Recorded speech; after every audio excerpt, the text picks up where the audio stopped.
Najua kuna watu wanatafuta kuchafua Kenya kwa mbinu zote. Rais alisign. Hii sheria ilikuweko.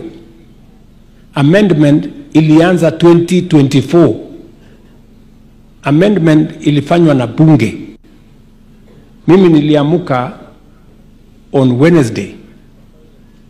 Mimi nikiwa na kwa sababu hiyo ndio ilikuwa kazi yangu ya siku hiyo.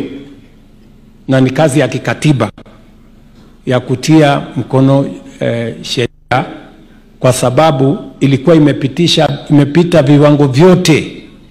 Nikatewa na speaker.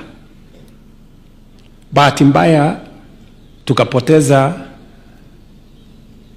wetu mkuu wa zamani, lakini tayari nilikuwa ofisini kwa hiyo kazi. Hata nilikuwa nimevaa shati, nilikuwa naenda Ukambani kwa mambo ya barabara.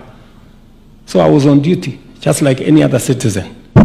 Hakuna kitu ya kuficha, hakuna kitu ya giza, hakuna kitu inafanywa usiku. We are doing the right thing for Kenya. We want to protect this nation from situations that undermine the well-being of the young people of our nation, the well-being of the people of Kenya, the security of the country, na yale mambo mengine ambayo yatatusaidia. Wale wanaosema waseme ukweli. Wawachane na porojo, wawache misinformation, wawache disinformation. Let us speak what is right.